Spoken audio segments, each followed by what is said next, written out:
Pagi, cikgu. Kamu sehat hari ini? Sehat. Oke. Jadi hari ini kita akan belajar tentang sajak. Ini layarnya tajuk hari ini ya. Oke, cikgu. Oke, jadi ini kita punya objektif hari ini. Kita akan menganalisis elemen bahasa dalam sajak bintang. Yang kita mau analisis ini pemahaman teks, tata bahasa, dan apa kosakata yang ada di dalam kita punya sajak. Oke, yang kedua kita akan mengaplikasikan elemen bahasa dalam aktiviti pertanian. Tapi ini di akhir lah nanti ya. Oke, cikgu. Oke, jadi kamu sudah mau mulai? Siap. Oke, bagus. Jadi kita akan mulai dengan elemen pertama, pemahaman teks. Oke, cikgu. Oke, murid-murid, sekarang kita akan lanjut kepada pemahaman teks. Cikgu akan ajarkan pasal pemahaman teks. Dalam pemahaman teks ada 3 benda yang kamu kena tahu, oke?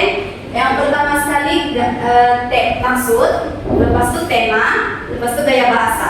Oke, sebelum kita masuk kepada makna, cikgu mau ajar dengan kamu satu benda basic. Pertama sekali ini, kamu nampak ini sampai di sini nih? Nampak. Itu maksudnya rangkap. Jadi di sini ada berapa rangkap? Dua. Oke, betul. Sorry, cikgu. Oke, tidak Pak. Ini yang dari sini nih pergi ke sini itu dipanggil baris. Oke. Oke, lepas itu kamu tahu kan, kamu pernah tahu dalam puisi ini dia ada bermacam-macam jenis. Oke, yang kita belajar sekarang saja. Dia ada macam-macam jenis cara kita mau melontarkan ayat itu.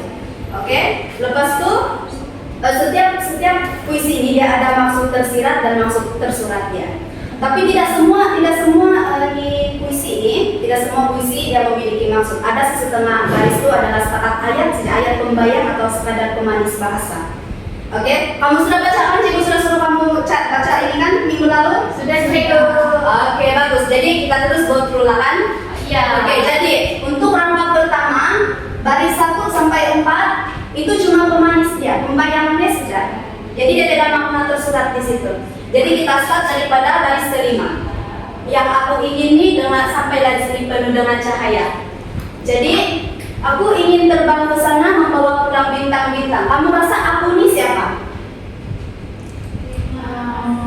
Di sini dia ada mention ibu dan ayah. Jadi anak ini, betul Susiana. Itu penyanyi ibaratkan diri dia adalah seorang anak. Oke?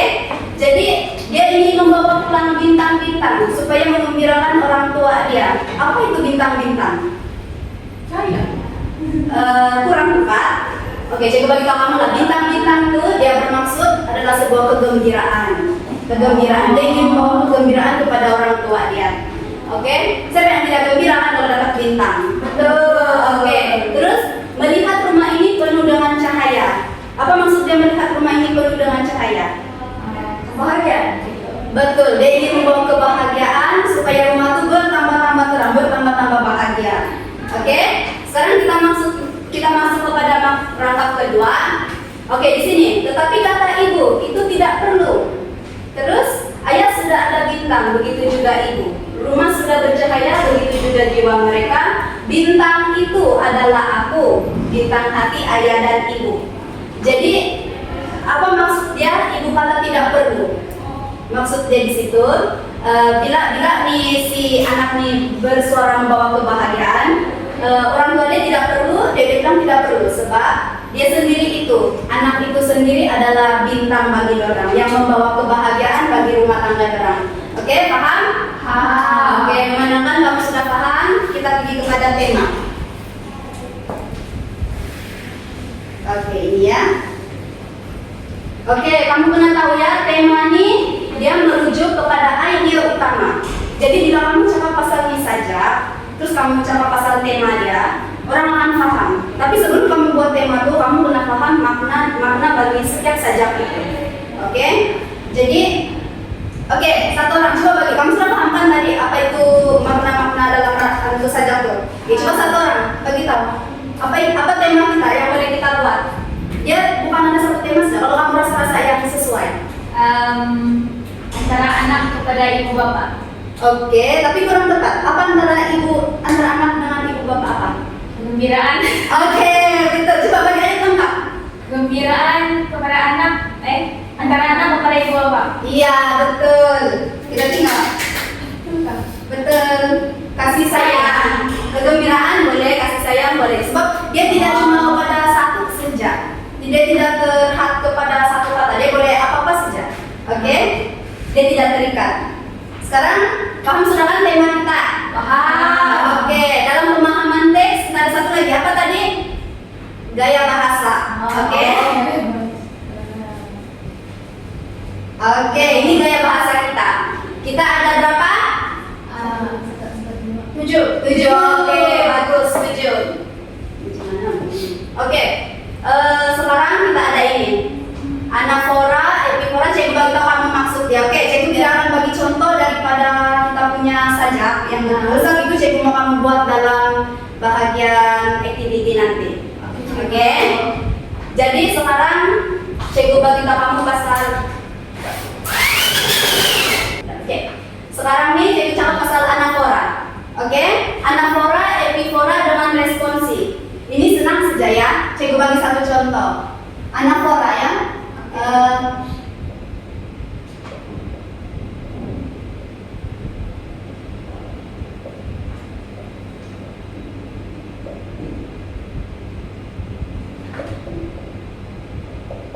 Oke, cikgu bagi kamu contoh.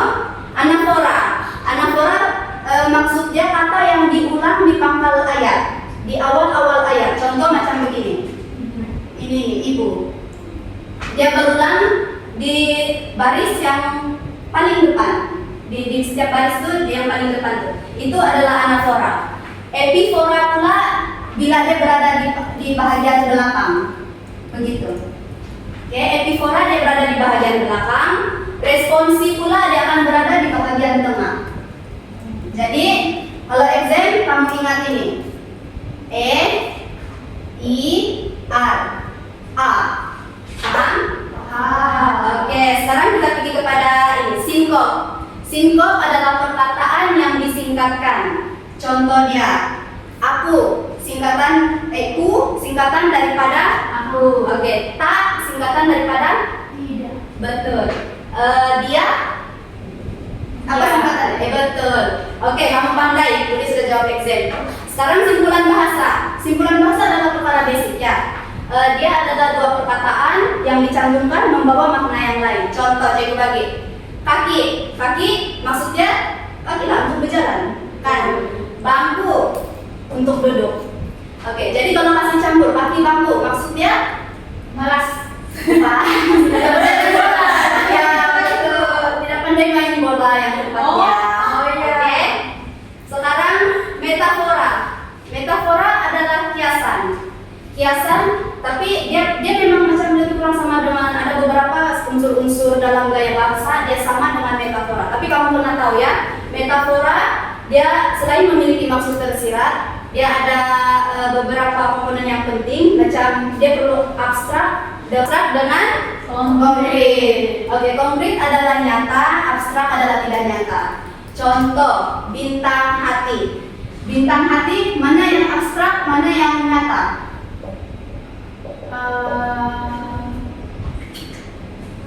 Dia tahu. Abstrak arti bintang konkret. Kembali. Itu sebab bintang ini dia konkret, terus yang ini dia adalah abstrak. Kenapa? Sebab ini nyata, bintang itu nyata. Hati itu pula dia tidak nyata, dia macam sebuah gambaran. Berarti itu kenapa dinamakan metafora. Dan kamu pernah tahu ya, dalam sajak atau mana-mana sajak puisi akan paling banyak adalah metafora. Oke, tidak masalah kalau kamu kasih jadi dia dua gaya bahasa dengan contoh yang sama, macam simpulan bahasa dengan metafora. Oke? Seterusnya kita pergi kepada intervensi. Intervensi maksudnya ayat songsang. Songsang maksud dia predikat duluan, baru subjek. Kamu tahu berapa ayat yang boleh kasih jadi predikat dengan subjek? Bagi satu ayat, bola itu saya tendang. Oke, kalau intervensi ini betul. Tapi kalau dia meminta ayat biasa dia perlukan subjek baru predikat. Jadi kalau subjek macam mana? Kalau subjek dulu baru predikat. Saya mulai itu. Betul. Nampaknya semua sudah pandai. Jadi nanti kita jumpa di bahagian activity. Oke, murid-murid. Tadi sudah kita belajar tentang pemahaman teks kan. Sekarang kita masuk dalam tata bahasa. Sebelum kita kaji itu saja, mari kita paham dulu mengenai tata bahasa, oke? Oke. Semua tahu kan tata bahasa ini apa? Olga boleh baca?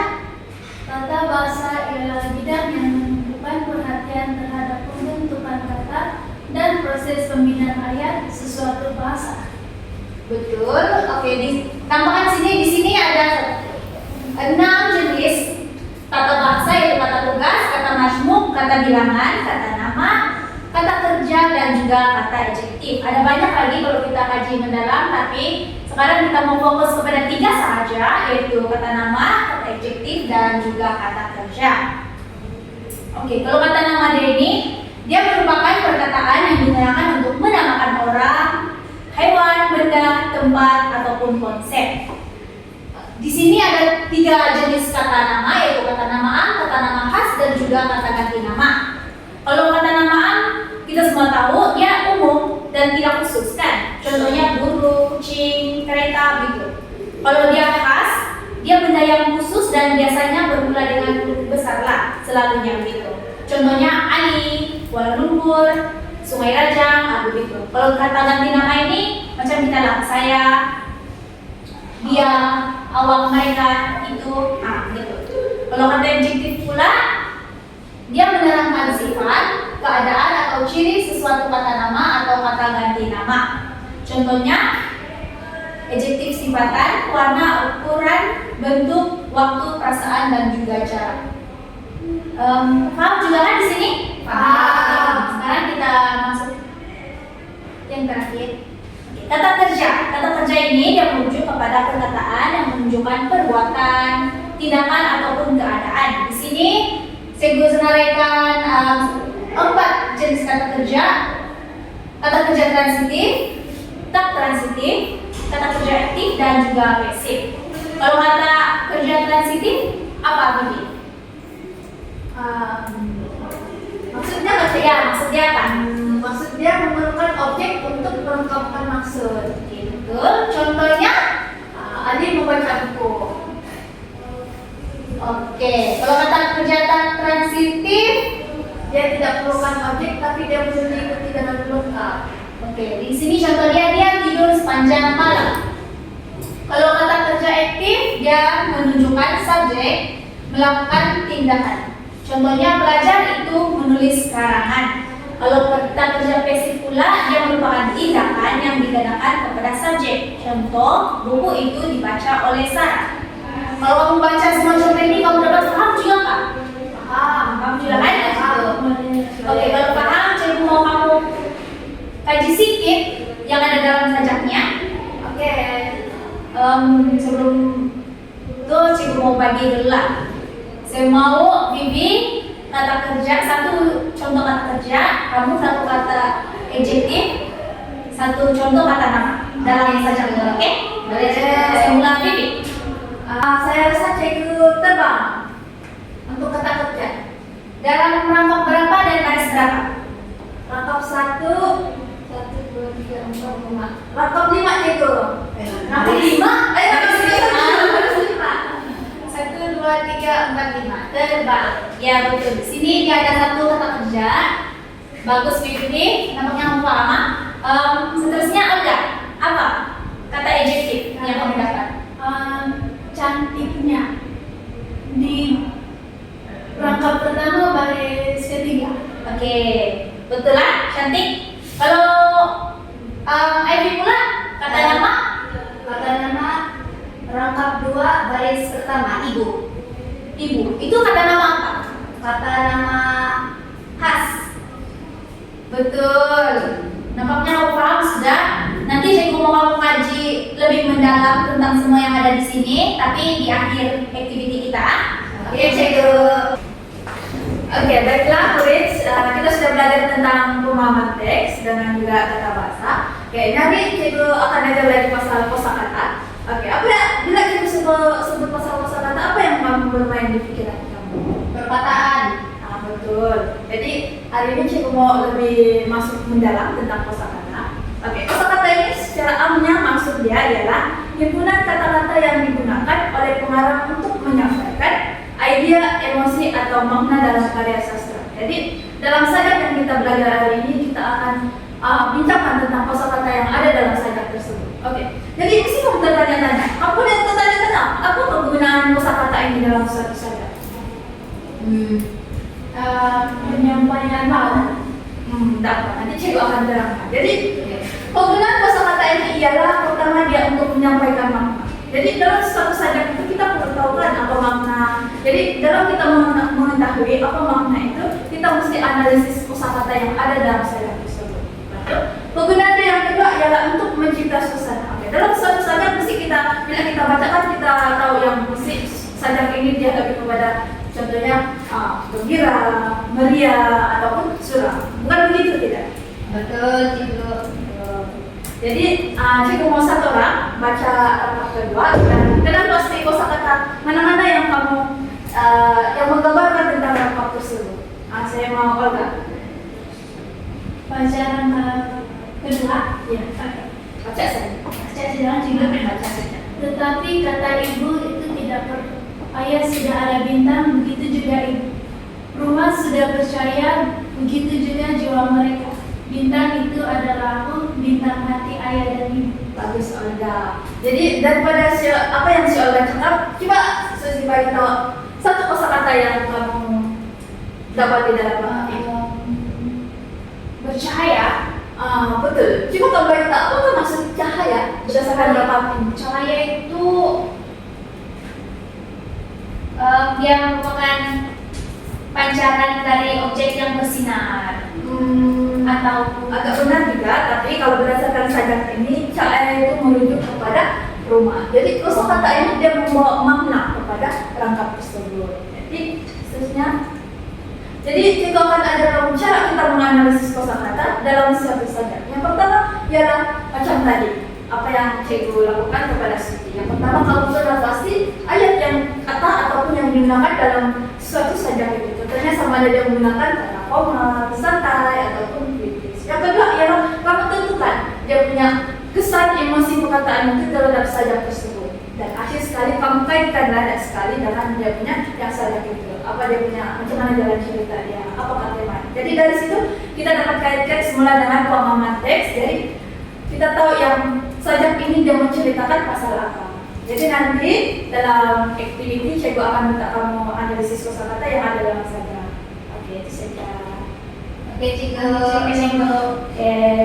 Oke, kamu masih ada semangat? Masih. Oke, bagus kamu bersemangat. Oke, jadi hari ini kita punya activity kita akan buat Pertamina. Oke, jadi semua tahu kan Pertamina itu apa?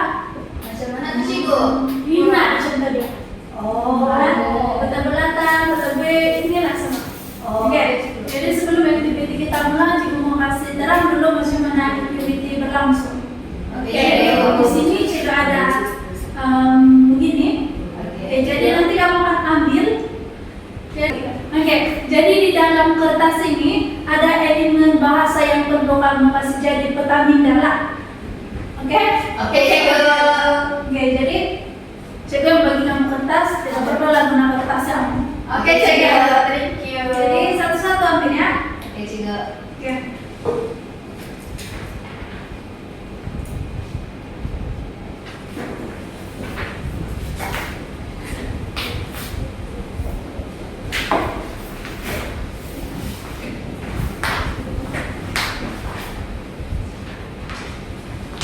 Oke, jadi cek kamu ya kertas. Oh, dapat tata bahasa. Saya dapat kosakata cikgu. Pemahaman teks, cikgu. Oke, Ini yang ada dalam sajak Cikgu. Iya, yang berdasarkan yang sudah kita belajar tadi, kamu kasih jadi dia dalam Pertamina. Oke. Oke, semua sudah siap? Sudah. Cepat buat.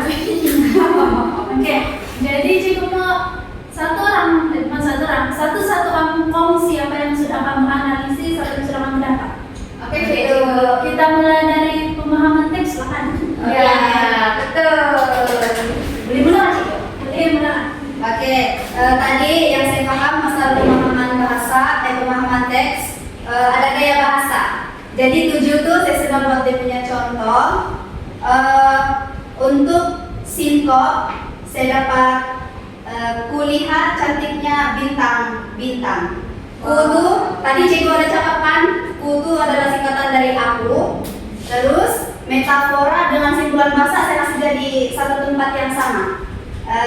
Bintang hati, contohnya bintang hati daripada petikan saja. Lepas itu anafora saya dapat satu, yaitu tentu ibu gembira, tentu ayah bahagia, di mana ada perulangan kata tentu. Lepas itu saya dapat epifora, yaitu pengulangan di akhir ayat, yaitu tetapi kata ibu dan begitu juga ibu, perulangan kata ibu. Lepas itu ada responsi, yaitu pengulangan di tengah ayat. Yang saya dapat dalam pantun tentu ayah bahagia, bintang hati ayah dan ibu, perulangan kata bagi ayah.